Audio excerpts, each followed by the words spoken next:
기도합니다. 아멘. 오늘은 창세기 49장 22절부터 28절 말씀을 통해 비워야 채워진다라는 제목으로 우리 하나님 말씀을 보고자 합니다. 우리는 수주에 걸쳐서 하나님이 야곱을 통해 야곱의 아들들에게 주신 예언의 말씀을 살펴보았습니다. 오늘은 마지막 시간으로 요셉과 베냐민에 대해서 살펴보겠습니다. 요셉과 베냐민 하면 여러분 가장 먼저 무엇이 떠오르십니까? 야곱이 사랑했던 라헬의 두 아들이었다라는 사실이 가장 먼저 떠오르겠죠? 라헬의 두 아들인 요셉과 베냐민은 비슷하면서도 완전히 다른 것을 우리는 눈여겨봐야 합니다. 왜냐하면 한 명은 남았고 한 명은 강제로 떠나야 했기 때문입니다.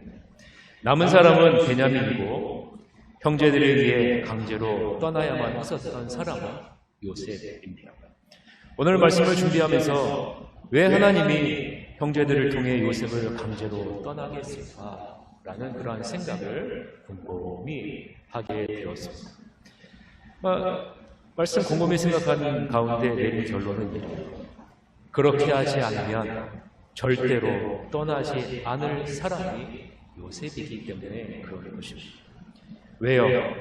지금 현재의 부족함이 없는 삶에 만족하고 있기 때문입니다. 아버지의 사랑을 독차지하고 있고 형제들하고는 비교도 안 될 정도의 대우를 받고 있기 때문입니다. 가만히 있기만 하면 장자의 축복은 자연히 자신의 것이 될 수 있기 때문에 그런 것이죠. 왜냐하면 장자 루벤은 이미 아버지의 첩과 부적절한 관계를 맺음으로 실질적으로 장자의 자격에서 탈락한 것과 같은 모습이 바로 장자였기 때문에 그렇습니다. 여러분 같으면 떠나시겠습니까? 남으시겠습니까? 저 같으면 남을 것 같습니다. 절대로 떠나지 않을 것 같아요. 칼빈은 이런 말을 합니다. 하나님은 우리에게 축복을 부어주시기를 간절히 바라신다. 그러나 하나님은 하나님의 축복을 채울 공간을 그러나 우리는 하나님의 축복을 채울 공간을 이미 이 세상의 것으로 가득 채웠기에 하나님의 축복을 받을 공간이 남아있지 않다고 칼빈이 기독교를 강요해서 말했습니다. 자, 여러분 이 말을 우리는 곰곰이 생각해 볼 필요가 있습니다. 하나님은 우리에게 축복을 무한히 부어주시기를 원하세요. 그런데 축복을 부어주시고 싶어도 우리 안에 그 공간이 없다. 이미 세상의 것으로 우리의 그 공간이 다 메워져 있다라는 그런 말입니다. 여러분 이 말에 대해서 어떻게 생각하십니까? 우리 안에 하나님의 축복을 담을 공간이 없다. 하나님은 그리스도를 십자가에 못 박으심으로 우리에게 죄로 채워져 있었던 공간을 비워놓으셨어요. 자신의 축복으로 채우기를 원하셔서 예수 그리스도를 십자가에 대신 못 박게 하셨어요. 성령을 보내신 목적이 바로 그것이 아니겠습니까? 그 빈 공간에 성령 하나님을 보내주셔서 성령으로 가득 채워지기를 원하셨어요. 그러나 우리는 이 세상의 것으로 그 공간을 메꿔버렸다. 이 세상의 것으로 그 공간을 채워버렸다. 그러니 아무리 기도하고 축복을 구해도 축복을 누릴 수가 없다라는 그런 말이에요. 기우라는 말이 무엇입니까?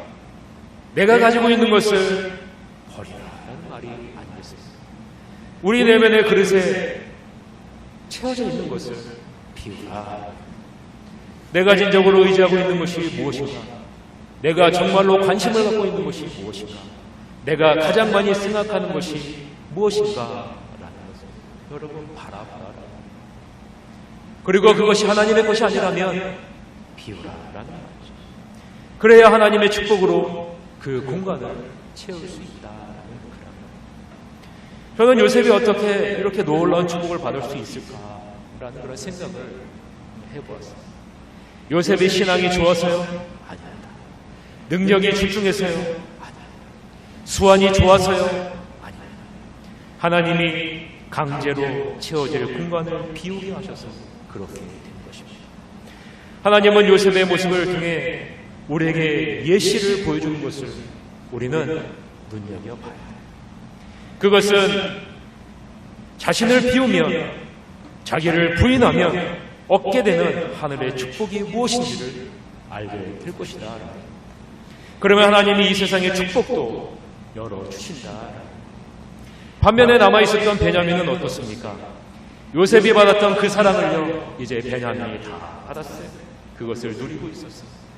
그리고 아마도 요셉이 입었던 옷도 베냐민이 입고 있지 않았을까라는 생각을 갖게 됩니다. 그 결과 여러분, 베냐민은 어떻게 됩니까? 오늘 본문에 보니까 베냐민은 물어뜯는 이리가 되었다고 말합니다. 아리스토텔레스는 이런 말을 남겼습니다. 지금의 당신은 당신이 반복한 행동의 결과다. 여러분 한번 같이 한번 읽어볼까요? 시작. 지금의 당신은 당신이 반복한 행동의 결과이다. 여러분, 지금의 당신은, 지금의 여러분은 여러분이 반복한 행동의 결과의 모습이 지금 여러분의 모습이라고 아리스토텔레스는 말했습니다. 내 안에 무엇으로 채우고 살았는지, 반복적으로 살았는지가 지금 나의 모습의 결과입니다 라고 말하고 있는 것이죠. 이 세상에 우리는 물질에 대해 두 부류의 사람으로 나눌 수 있습니다. 한 부류는 물질의 통제를 받는 사람이고, 다른 한 부류는 물질을 통제하는 사람입니다. 우리 안에 무엇을 채우고 있는가? 이것이 지금의 나의 결과물이고, 그리고 그것의 통제를 받는 것이 바로 우리들이다라는 사실입니다. 하나님이 요셉을 강제적으로 비우게 하시고 하나님으로 그것을 채우게 하신 이유를 우리는 알아야 된다. 중요한 사실은 이러한 요셉이 이 세상에서도 최선을 다해 세상적으로도 인정받았다라는 사실을 여러분 기억하셔야 됩니다. 단지 하나님의 것으로 채워졌다고 해서 가만히 있지 않았다라는 거예요. 이 세상에서도 최선의 노력을 다했다라는 거예요. 성실하게 했다는 거예요. 그래서 하나님은 애굽의 실질적인 주권자의 자리에 서게 하셨어요. 하나님과 함께하는 인생으로 이 세상 일에도 최선을 다할 때 하나님은 물질을 다스리는 자리에도 인도해 주셨다라는 사실. 여러분, 하나님이 주시는 지혜를 잘 보셔야 돼요. 자, 이제 하나님이 요셉에게 주시는 말씀을 한번 봅시다. 하나님은 가장 먼저 요셉을 향해 뭐라고 말씀합니까? 요셉은 무성한 가지라. 무성한 가지라. 사랑하는 성도 여러분, 새하늘교회 모든 성도님들이 무성한 가지가 되기를 주님의 이름으로 간절히 축원합니다. 그리고 그 가지가 담을 넘었다. 담을 넘었다. 22절 한번 다 같이 한번 봅시다. 시작. 요셉은 무성한 가지 곧 샘 곁에 무성한 가지라. 그 가지가 담을 넘었도다 라고 말합니다. 요셉의 이름의 뜻은 더하다, 첨가한다 라는 뜻입니다. 요셉의 자손이 번창하는, 더하는, 첨가하는 자손이 될 것이다 라는 그런 말이죠. 실제로 요셉의 자손은 일반 야곱의 아들들과 다르게 에브라임과 므낫세 두 지파를 이루게 된 것을 우리는 보게 되죠. 담을 넘었다라는 무슨 말입니까? 담을 넘었단 말은 요셉이 애굽의 총리로 다른 형제에게 도움이 되는 존재가 되었다라는 말입니다. 또한 요셉의 자손들이 번성하여서 다른 지파들에게 많은 도움을 주는 지파가 될 것이다 라는 것입니다. 실제로요, 이 에브라임 지파는 이 요셉의 야곱의 아들들 중에서도 특히 북이스라엘의 10지파 중에서도 가장 뛰어난 지파이었습니다. 요셉의 후손들은 지속적으로 성장할 것을 말합니다. 그러나 그 성장 때문에 수많은 대적들이 악한 마음을 품고 끊임없이 요셉의 후손들을 괴롭힐 것 또한 말하고 있습니다. 그러나 하나님 위에 마음을 놓고 하나님을 신뢰하는 자리에 설 때 언제나 전능하신 하나님이 그들의 손이 되어주셔서 굳세게 하실 것을 오늘 본문 23절서부터 24절에 말하고 있습니다. 한번 보세요. 활 쏘는 자가 그를 학대하며 적개심을 가지고 그를 쏘았으나 요셉의 활은 도리어 굳세며 그의 팔은 힘이 있으니 이는 야곱의 전능자 이스라엘의 반석인 목자의 손을 힘입음이라 라고 말합니다. 하나님과 동행했던 요셉의 자손들이 받는 축복이 느껴지십니다. 저는 우리가 정말로 하나님을 신뢰하는 삶을 살면 그 영향이 우리의 자녀에게도 미친다라고 생각합니다. 물론 그 자손들이 하나님을 떠나면 그렇지 않죠.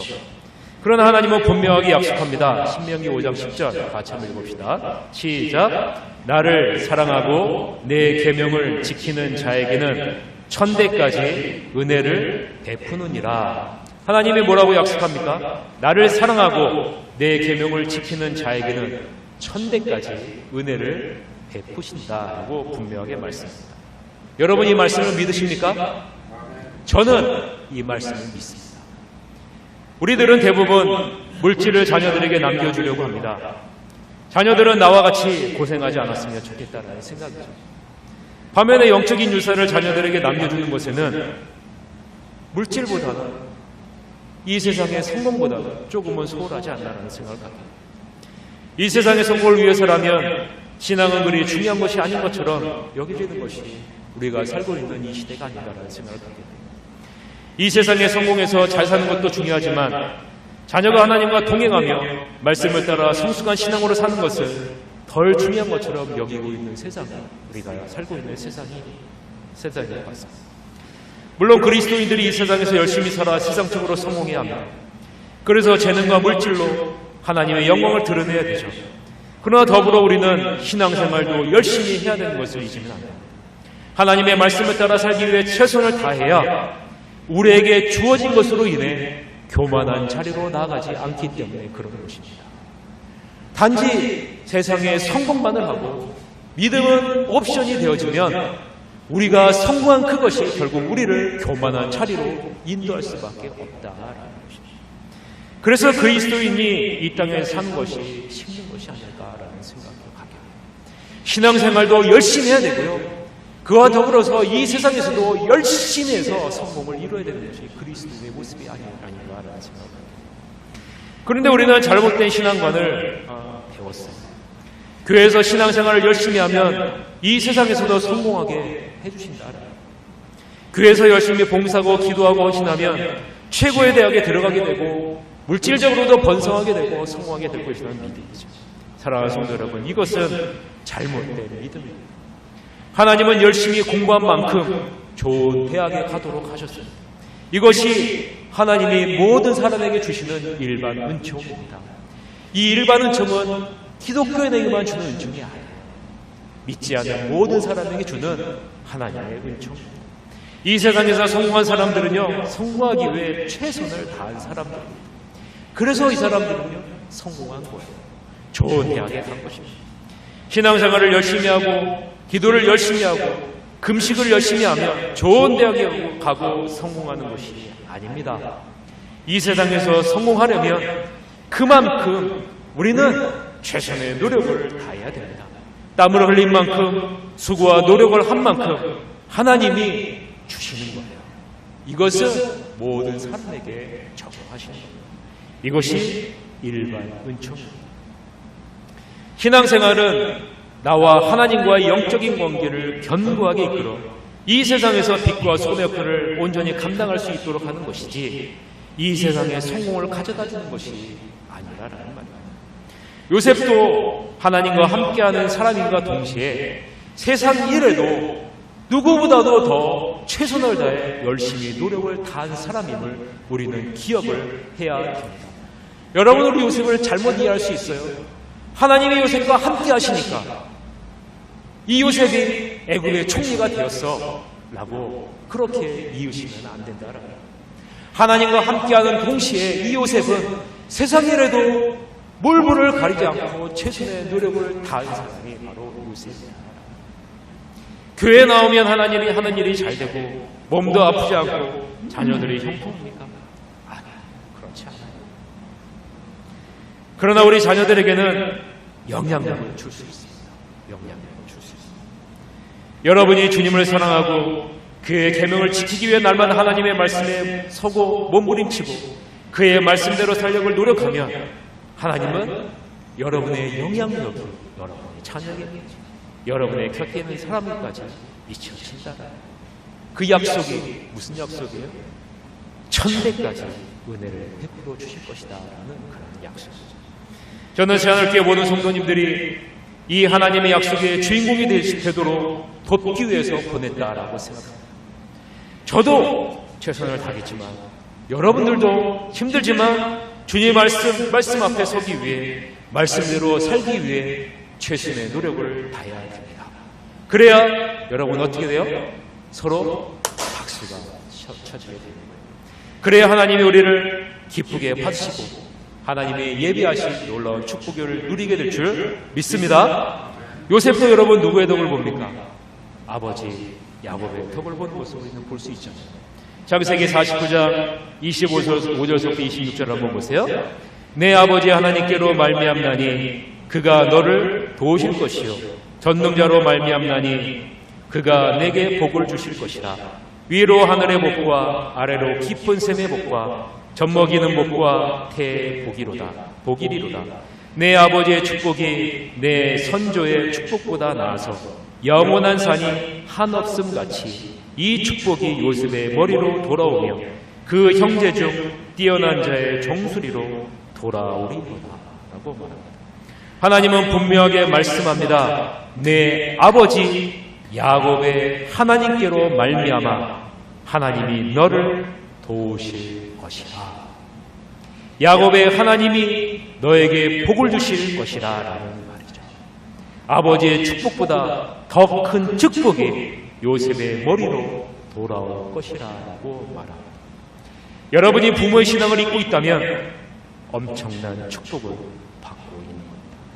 여러분이 신실하게 신앙생활을 하면 부모의 신앙에 더하는 축복을 여러분이 받을 수 있기 때문에 그런 것이죠. 요셉이 형제들보다 뛰어난 자가 될 수 있었던 비결이 무엇일까요? 그것은 바로 아버지의 경건함을 이었기 때문에 그런 것입니다. 창세기 39장 9절을 보세요. 이 집에는 나보다 더 큰 이가 없으며 주인이 아무것도 내게 금하지 아니하였어도 금한 것은 당신뿐이니 당신은 그의 아내이니라. 그런즉 내가 어찌 이 큰 악을 행하여 하나님께 죄를 지으리까 라고 말합니다. 요셉은 항상 하나님과 동행하는 삶을 산 사람입니다. 왜요? 어떻게 이게 가능했습니까? 하나님이 강제로 이 세상의 모든 것을 다 비우게 하셨어요. 그리고 하나님으로 그 비어진 공간을 온전히 채웠습니다. 하나님으로 온전히 채워진 한 사람, 그 한 사람이 바로 요셉. 하나님은 그 한 사람을 통해서 지금 일하셨다라는 것입니다. 무엇을 하든지 가장 먼저 하나님을 생각한 사람이 바로 요셉. 이것이 바로 경건. 한번 따라해보세요.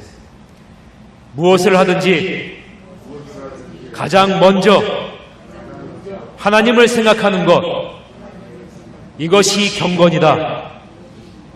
사랑하는 성도 여러분, 이것이 경건이에요. 이것은요 누구에게나 다 적용됩니다. 경건에는요 돈이 들지 않습니다. 내가 잘 살지 못한다고 경건하지 않다. 그것은 병이에요. 시간과 장소에 관계없이 우리는 경건하게 살 수 있습니다. 그래서요 우리는 변명할 수가 없어요. 하나님 앞에서 변명할 수가 없어요. 만약에 하나님을 생각하지 않는다면 우리는 다른 것에 우리의 마음을 빼앗길 수밖에 없는 거죠. 여러분 하루에 하나님을 몇 번 생각한다고 생각하십시오. 여러분이 가장 많이 생각하는 것은 여러분 무엇이라고 생각합니까? 여러분이 가장 많이 생각하는 것, 이것이 여러분의 인생에서 가장 중요한 것이라는 사실을 잊지 마시길 바랍니다. 하나님이 여러분을 가장 중요한 자로, 귀중한 자로, 소중한 자로 여기길 원하시죠? 하나님이 여러분을 가장 소중한 자로 여기길 원하시죠? 그러면 여러분 비결을 알려드릴게요. 여러분도 하나님을 가장 중요하게 생각하십시오. 그리고 하나님을 매일매일 시간이 나면 생각하십시오. 우리는 개혁신앙의 모토가 청교도 신학임을 다 알고 있습니다. 청교도 신학의 핵심이 여러분 무엇입니까? 여러분 잘 알고 있죠? 고람되어 언제나 우리가 하나님 앞에 서 있다는 것을 인식하고 생각하며 살자라는 거죠. 이것이 바로 경건. 이 경건이 하나님의 놀라운 일을 이루었습니다. 지금은 물론 아니지만 미국이라는 기독교 국가를 세워진 것도 바로 이 경건 때문이죠. 자, 여기서 우리는 중요한 문장 하나를 살펴볼 필요가 있습니다. 26절을 다시 한번 읽어보겠습니다. 26절 안에 우리가 봐야 할 중요한 문장이 담겨져 있기 때문에 그래요. 다 같이 한번 읽어봅시다. 시작. 내 아버지의 축복이 내 선조의 축복보다 나아서 영원한 산이 한없음 같이 이 축복이 요셉의 머리로 돌아오며 그 형제 중 뛰어난 자의 종소리로 돌아오리로다 라고 말합니다.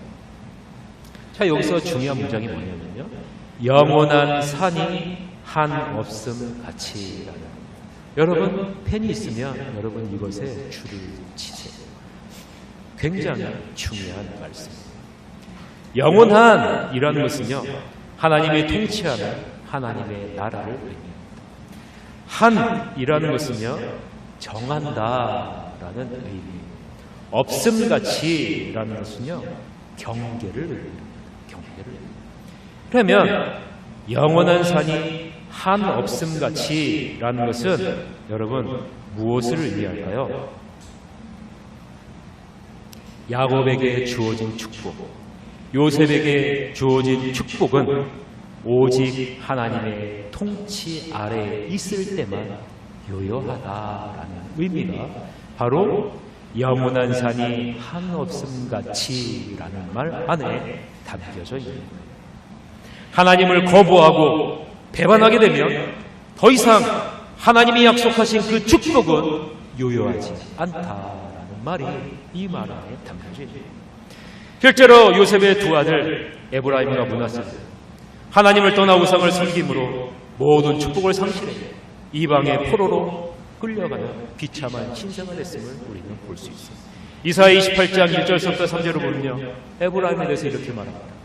에브라임의 술 취한 자들의 교만한 면류관은 화 있을진저 술에 빠진 자의 성 곧 영화로운 관같이 기름진 골짜기 꼭대기에 세운 성이여 쇠잔에 가는 꽃 같으니 화 있을진저 보라, 죽게 있는 강하고 힘있는 자가 쏟아지는 우박같이 파괴하는 광풍같이 큰 물이 넘침같이 손으로 그 면류관을 땅에 던지리니 에브라임의 술 취한 자들의 교만한 면류관이 발에 밟힐 것이다 라고 말합니다. 여러분, 지금 무엇이라고 얘기합니까? 하나님의 통치를 떠난 에브라임, 그 에브라임에게 약속했던 그 약속은 더 이상 유효하지 않다. 사랑하는 성도 여러분, 우리도 마찬가지 아닙니까? 하나님이 약속하신 축복은 오직 우리가 하나님 안에 있을 때만 누릴 수 있는 축복임을 여러분 잊지 마시기를 바랍니다.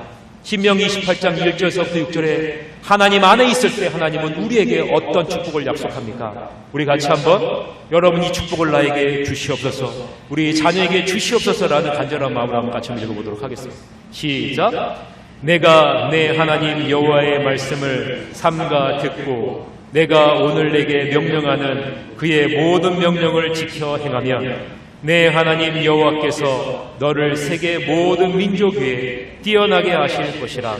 내가 내 하나님 여호와의 말씀을 청종하면 이 모든 복이 내게 임하며 내게 이르리니 성읍에서도 복을 받고 들에서도 복을 받을 것이며 내 몸의 자녀와 내 토지의 소산과 내 짐승의 새끼와 소와 양의 새끼가 복을 받을 것이며 내 광주리와 떡반죽 그릇이 복을 받을 것이며 내가 들어와도 복을 받고 나가도 복을 받을 것이니라. 이 축복을 여러분이 받으시길 바랍니다.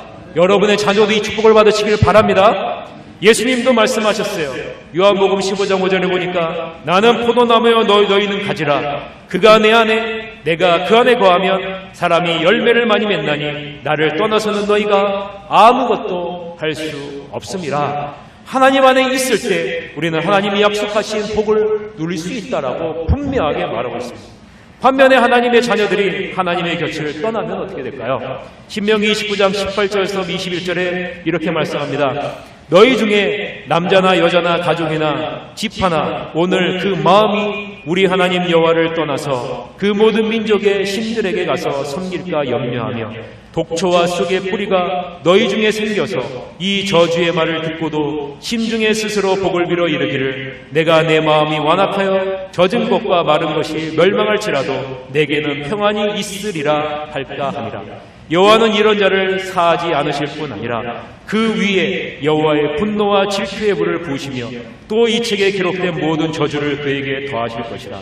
여호와께서 그의 이름을 천하에서 지어버리시되 여호와께서 곧 이스라엘 모든 지파 중에서 그를 구별하시고 이 율법책에 기록된 모든 언약의 저주대로 그에게 화를 더하시리라 라고 말씀합니다.